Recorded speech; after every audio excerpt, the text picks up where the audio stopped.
All right, folks. I have 5 o'clock Eastern time, so we'll go ahead and get started. If you can hear my voice and should be able to see the screen on my computer. If you can hear my voice and see the screen, if you could just let me know in the chat box, please, with a yes, a thumbs up, or something. Good. All right, just making sure I'm not talking to myself. All right, so tonight will be pretty short and sweet. I know we don't meet a lot. But really, this is kind of we're close to the midpoint. The second half of this course gets a little bit more rigorous, and I wanted to make sure and kind of preview what's to come and give you guys the opportunity to ask some questions if needed or anything like that. First, just want to preface, as you can see on the screen there, my email address. Please, if you run into questions, comments, issues, you need to set up a phone call. You need to set up our own little one-on-one Zoom meeting. Please let me know. It's like Kelly 7 audio. Kelly, it be in.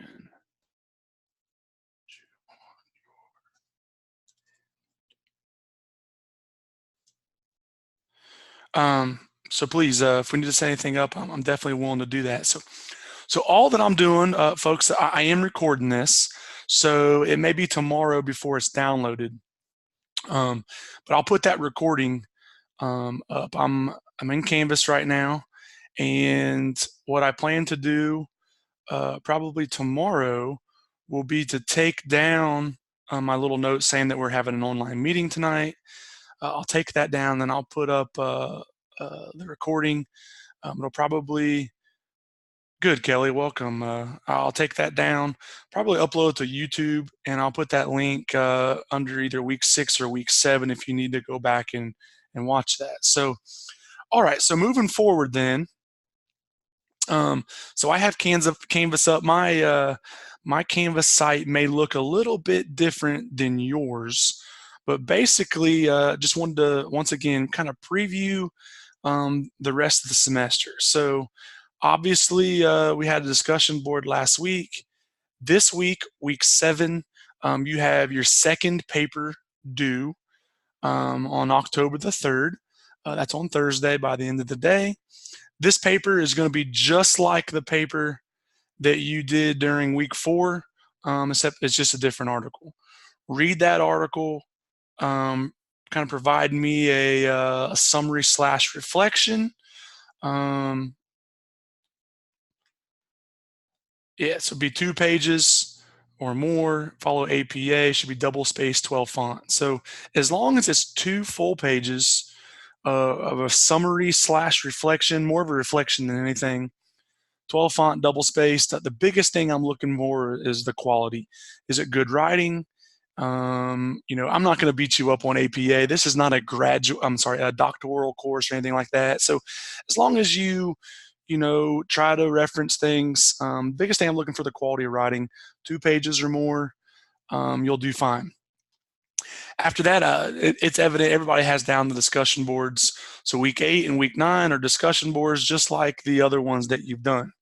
So the biggest reason I wanted to meet tonight was from really week 10 on, but also do that well enough in advance that people had time to prepare. So weeks 10, 11, and 12, you have interviews that are due. One, I want to preface, these interviews, you can and should count the time that you spent doing those interviews toward your required 10 observation hours for this course. All right. So week 10, interview a school principal. Typically, this is about the time someone asks, can it be my current school principal? Of course. Can it be assistant principal? Yes. I would prefer it be a head principal, but it doesn't have to be. I would prefer it be a principal from a school building that from a principal that maybe you've heard is a star principal, but you've not had that much time to interact with them. So if you would, but any school principal will do. I provided you some interview questions right under the school principal one. So those interview questions, basically download this form and fill in the holes. Elaborate as much as you can, but this doesn't have to be a narrative. It can be, here's the question you ask, number one, and respond to what they say. Tell me when you did it, who's the interviewee, you're the interviewer. Ask the 12 questions, and then come up with 2 additional questions on your own. Tell me what that additional question was, and then tell me what they answered. So basically, it's asking them 14 questions. Again, spend that time with them, talking about, community systems, community resources, different things out there that are out there. I think you'll find that time valuable. Now, if you want to interview them longer, definitely okay, and you can count that time toward your observation hours. So take that interview. These questions are the same questions for all 3 interviews. So you said come up with 2 additional questions? Correct. That's right. 2 additional questions on top of the ones that I've already provided. Thank you. You're welcome. All right, so week 11, you want to interview a school guidance counselor. I think most people are aware of a lot of the things that school counselors do, especially with, in the state of Kentucky, obviously, helping with, 504s, helping with being maybe a lot of schools, the guidance counselor is kind of the assessment coordinator, so to speak. But I think you'll quickly find out that the guidance counselors have an expertise of some resources out in the community that you might not have been aware of. They deal a lot with social services and DCBS. They deal with a lot of the different agencies and stuff that are out there and stuff like that. So again, interview a school guidance counselor. Again, it can be the guidance counselor in your building. It could be a different one. It's the same interview questions. So you ask them those 12, ask them 2 additional questions, just like you did the principal. Again, you can spend more time interviewing if you choose. You don't have to necessarily report back to me, but spend that time and count that toward your observation hours. And then week 12, again, same questions. Find a family resource center worker. A lot of our districts have them. So if you don't have a family resource center at your school or don't have it in your district, then you have some time. This is, over a month from now, you have some time to find one, maybe in a different school or a different district. Same thing that you did with the guidance counselor, same thing that you did with the principal, but interview a school family resource center worker. So again, wanted to give you time ahead of time. You don't want to wait till the week of to reach out to a principal, a guidance counselor, a family resource center worker. A lot of these school districts have fall breaks. Reach out ahead of time. Tell them about this assignment. Get on their calendar to do that. So questions so far about our interviews. Again, I just wanted to give you time to plan ahead, to identify someone, get them to agree to the interview. I would encourage you, if you'll look all the way down to the last week there, it's also, I think I covered it on the first week, but the field experience documentation under the last week there. If I'm you, I go ahead and print that thing out. That way, when you go do these interviews, you can put the date. You can tell what the experience was. You interviewed Mr. or Mrs. So-and-so, that's a principal at blah, blah, blah school. That way you can have them sign off on that time spent with them. Again, just download that and go from there. Yes? I have a question because I've started the interviews. There have been some questions that don't apply to like the family resource worker or the counselor. Can I just say does not apply? Yeah, you can definitely say it doesn't apply, but try to come up with, I want you to come up with some things that are relevant that might apply then, Okay. So for that, I agree. That's kind of a generic interview one. Okay. You're welcome. All of you are welcome to change those a little bit. I just wanted to make sure that, one, good question. I want it to be a valuable experience for you. That way, one day when you are a principal, you've dabbled in a little bit of, okay, here's some things of how our guidance counselor and how the community work together toward helping our students that maybe you wasn't aware of. I felt like when I was a principal, I had a good grasp of what our counselor did, but our Family Resource Center workers, they did a whole lot more than I ever realized. Especially some of those are the really good ones out there. So good questions. Any other questions on any of those? All right, then moving on, things to go ahead and start working on. And you'll notice that a good majority of these things, you're able to go ahead and you might not be able to upload it yet, but you're definitely able to start working on it.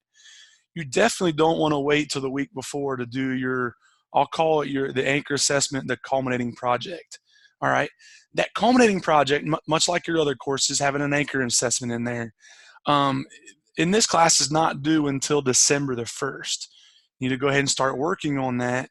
But you'll notice under week 13, the first draft of your literature review is due November the 17th. That literature review that I'll provide you some feedback on is one part of the anchor assessment. So I'm going to skip down and begin going over the expectations for the anchor assessment. It's not due until December the 1st, but I want to preface that a good chunk of that is the literature review, which is due during week 13. So kind of beginning with the end in mind there, once you complete your couple interviews, all right, the first draft of your literature review then is due during week 13. And then I've combined weeks 14 and 15 together. Anchor assessments due December the 1st. You don't really have anything due week 14. And that's also Thanksgiving break and stuff like that as well. So hopefully you'll continue over Thanksgiving break, or maybe you want to plan ahead. That way you can actually take a mental break from some classwork and from your schoolwork at your day job. You can plan ahead, but that literature review is part of the anchor assessment. So what I'm going to be doing here is being over at the very bottom here, the expectations for the anchor assessments, what I'm about to go over. All right, I want to preface, if you Got a question. Yeah, go ahead. These interview questions, it's not where we can download those. I think you should be able to, let me go back here. I was able to download them. Do you recall how you did that to help? I just clicked on them, and then up at the top, when I clicked on it, and then it said I clicked on like that brown right there. That's where that's right. Click on interview questions, and then what she's referring to is right here. If you click on that, it'll download to a Word document. I didn't see that. I'm sorry about that. No, good question. I'm happy that we were able to jump in together and help. I knew you could. I couldn't remember off the top of my head how we did it either. Okay, so back to this. I was at the very bottom about to go over the expectations for the anchor assessment. It's a Word document as well. I want to preface that I've outlined what each of the headings should be, with the exception of the title page. Yeah, you need to have a title page, but then after that, you should have a heading for introduction. You skip a line or two, another heading for literature review. Skip a line or two, have another heading for essential questions, so on and so forth. If you follow these directions, you have each of these headings that I describe, and then you fully and completely describe in detail what I have bulleted under that heading, you will do great. Okay? So anchor assessment number 6 has a title page, should be a separate page. Go on the next one, provide a short, informative, powerful description of the work that you are about to complete here. All right, so the literature review, the one that you're going to start beginning for week 13. The literature review it must be at least 5 full pages, and it needs to be a review of literature describing what the literature says about parent and community involvement in schools. Make sure to give credit to the original author by citing your sources correctly. Okay, again, I promise you, I will hold up my end of the bargain. I am not going to beat you up on, you didn't cite this perfectly. If you quoted something, you should have cited it that way. I think the biggest thing I'm looking for, just like in the papers I referred to, I want to see good quality writing. but I'm not going to beat you up on APA. If you pull from a source and you use that source, fine. Just make sure that you're ethical about it and give them credit. Okay, that's what I'm looking at for. But then begin spending some time looking up do some searches out there.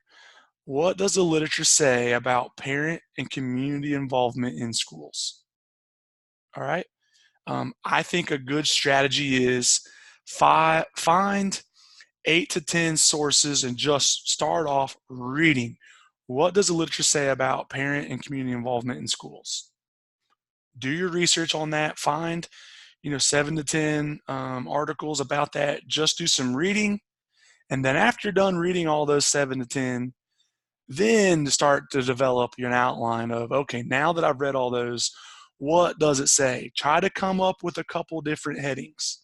Here in a moment, I'll show you a couple student examples of these from the past that were quality ones.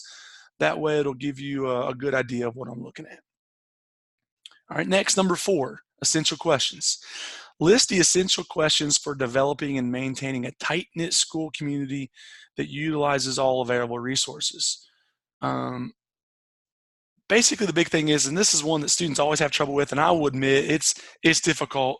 What are some questions that someone might ask themselves when looking at the community resources that are out there? That's the best way I can explain that for you. Is there an example of the anchor assessment? We've had them in other classes, so I thought that's yes, Dawn. Sorry if I'm just now seeing this. Yes, and I'll go ahead and let the cat out of the bag here.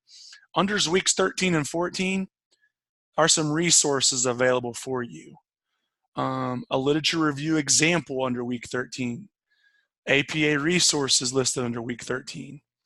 Some resources, I've already told you I'm not going to beat you up on it real bad, but some resources on how to cite an APA. And then I provided 2 anchor assessment examples under week 13. Those are examples of students in this class from a couple years ago. I redacted a few things on there, but that way you can look and see of, okay, because these students both got A's. They might not have gotten full 100%. I believe it's worth 200 points, 150 points, whatever it was. They might not have gotten 100% on it, but both of these students got A's on it. That way you can see how it's set up.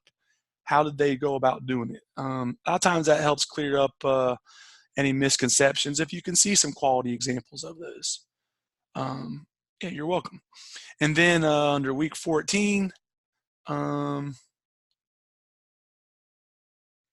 yeah, I provided the anchor assessment place for you to upload this, the anchor assessment expectations, just like I'm going over right now, and then that field experience documentation. So I think I've taught this class a few times now.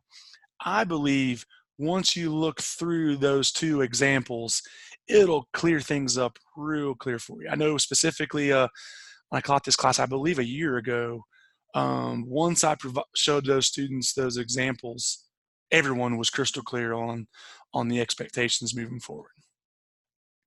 All right, next, number 5, identification of the school community. This is going to be you talking about the specific school where you work.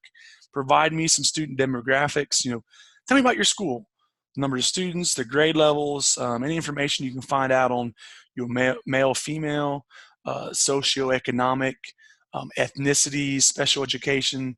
Good, Don. Good to hear. Happy to help.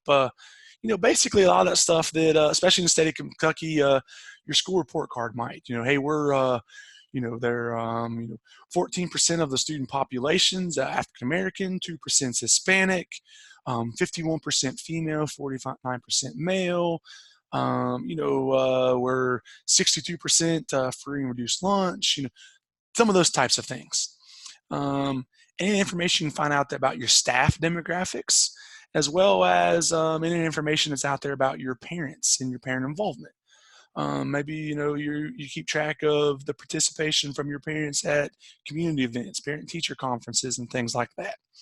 Any information you can provide, definitely put under number 5 there, the identification of the school community. Number 6, key findings of the community systems resources. Describe in detail the community systems and resources that are utilized in your school. I think you will find out a lot of that. See, Jenny says if you pull information from the school report card, it won't be current. Is that okay? If you have more current information, yes, use it. If that's the most current information that you have, then it is what it is. From your school improvement plan, definitely. So I'm saying any of that, a lot of these things are going to be out there. You don't have to reinvent the wheel. I think talking to your principal, guidance counselors, and family resource center directors, when you do these interviews, they're going to know where to point you in the right direction to get this information. They're going to be able to tell you some of this information from number 6 and number 7 and number 8 that I'm about to go over here. They're going to be able to tell you what some of those community systems and resources that are out there. What are some of the things that your family resource center uses out in the community to help our students and our families in need? It's likewise for your guidance counselor.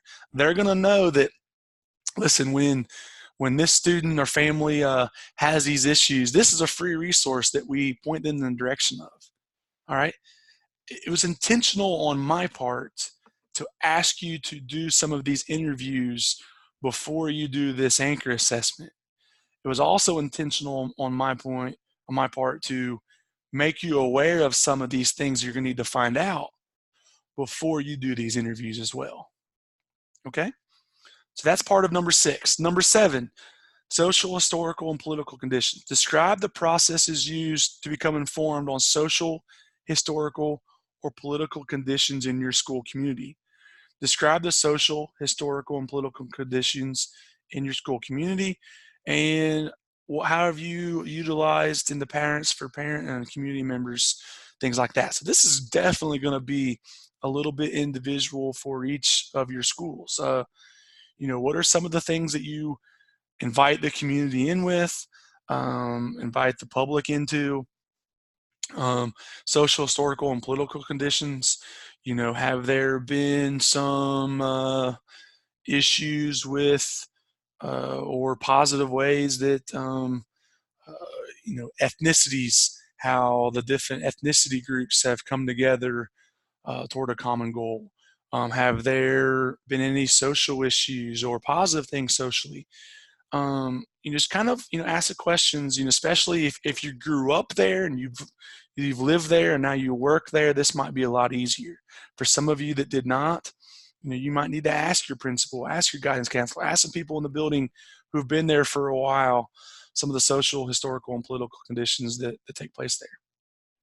Number 8, school community barriers. Describe in detail some of the relevant barriers and roadblocks in improving the participation in the school community. What are some of those roadblocks? Are there any? Good segue would be next steps. What are some things that you can do or your school could do to improve and or maintain the participation of the school community? So what are some of those things that can do? Can you be a little bit more intentional about doing some things that meet a certain demographic in your school? All right. Are you not doing enough to publicize those things? Those are some of the, questions that you can ask yourself, which I think would be then some of those questions that you might ask yourself are essential questions that we talked just a little bit ago under number 4 there, the essential questions. What are some of those things that we can do as a school, as a community to meet the needs? How can we educate our staff and our parents on getting the community more involved? Those are some things you need to ask yourself. And the last couple of things, number 10, just reflect, a short reflection of this process. Was this easy? Was this hard? Did this reveal some obvious low-hanging fruit of some definite positive change? Provide a short conclusion, and then any references. So I know I've thrown a ton at you, but I want to preface. As I grade these, here's what I'm going to do. Right there in bold underlined, 12 font, Times Roman numeral, double-spaced APA. Did the student type this up 12 font, double space, Times New Roman rule, all those things? Did you? Good. As I'm reading, is it well written? Good grammar, good punctuation, is the writing clear?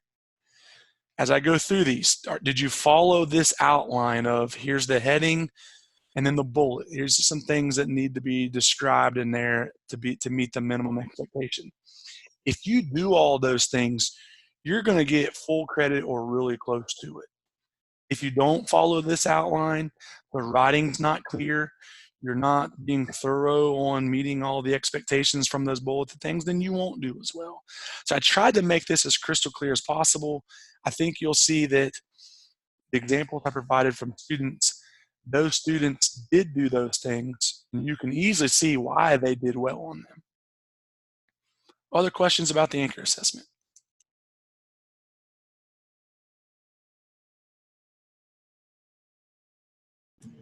Will you be opening up the rest of the class so we can get to those anchor assessments, or do we have access to them already? Okay, so correct me if I'm wrong. Are you guys, I believe you're able to see everything up until weeks 13 and on, is that right? No, I don't see everything. I don't see it unless it's somewhere that I'm not looking. Okay, so here's what I'm going to do tomorrow. I'm going to open everything up tomorrow. Yeah, it stops at week 12.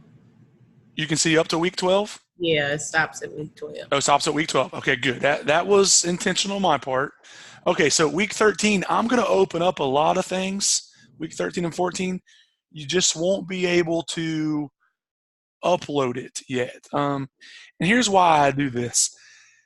The administration at Georgetown, when you guys are not doing things, not just logging in, but actually uploading things on a regular basis, it's like their system gets all they get all worried, somebody's not participating and all that stuff. So my way to correct that on your behalf is having you only see little bits and pieces. But now that we're getting into some of these bigger projects that realistically you can't find out what it is and do it in the same week, I'm going to have to open some things up. So I'm going to open up weeks 13 and 14 tomorrow for you. You'll be able to do that. Obviously, to do well on these, you're going to need to start working ahead, which, again, why we're meeting tonight. So to answer your question, I'll open some of this stuff up. Let's see, is the reference page just the resources from the literature review? Correct. The resources from the literature review. The only thing I can think of would be is if any of the data that you used when you answered describing the school community and resources and the demographics and stuff like that you might have to reference. Yes, that would just be the reference page from any of those things. Ricky said that, good. We will turn in our anchor assessment on Canvas and on live text. Good, that's correct, yes. So when you are done with this, you submit everything into Canvas, okay? Now, during the last week of the course, you're going to put two things in live text. You're going to put the field experience hours in live text, and you're going to put the anchor assessment in live text. You're going to put, hold on a second here, hold on. Let me get back to you on that one. I know you'll put the hours in live text. I don't think you'll have to do the anchor assessment there. I know you'll have to here. So as you can see on this, screen there, I put it. I'll make sure and update that little heading there under week 14 and 15 exactly what you need to. Okay, Jenny, thanks for letting me know. If you just let her know that no one's being penalized or being awarded points for or not for being here tonight. Again, I'm going to put this recording up. So if she doesn't work those issues out soon, definitely be able to watch the recording later.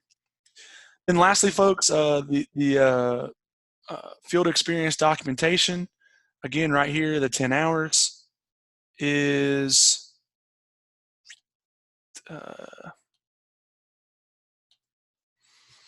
All right, so here's the field experience out, little document to put. Just put the date of the experience that you did, describe your experience, have the person you spent with it doing that. I think you can utilize the principal, the guidance counselor, the family resource center director, and get, if not 10 hours, it'll be really close. Any remaining time would be any community events, any fall festivals and stuff like that. Definitely be appropriate. All right, folks, that kind of covers pretty much everything that I wanted to achieve tonight. Was just kind of highlight and preview what was coming up. Give everybody an opportunity to ask questions. And again, I can't preface enough to you to do the following. One, go ahead and schedule those times to meet with a principal, guidance counselor, and a family resource center director. And then number two, spend some time reviewing the literature that's out there. You know, find 7 to 10 articles, begin reading on those, begin looking over the resources that I've provided you and the examples under week 13 there of the anchor assessments, and begin working on that. Just wanted to provide you that in more than enough time to set you up for success on that. Will we have another meeting? Don's asking. No. I'm willing to, if people would like that to happen. But usually from this point forward, what I do is as people work on those, if I need to set up a phone call or if I need to set up a one-on-one meeting. Now, if a bunch of you reach out wanting that, and it's clear to me that there's obviously some things that are not clear, then I'll set up a meeting for the whole group. But unless that were to happen, I won't. I'll just do them one at a time as people need them. All right. Well, folks, I'm going to stay behind if anybody has any questions. Otherwise, look for that recording tomorrow. I'll open up everything for the rest of the course tomorrow as well. And I'll stay behind if anybody has any questions. Otherwise, you're free to go and let me know how I can help you in any way. Thank you.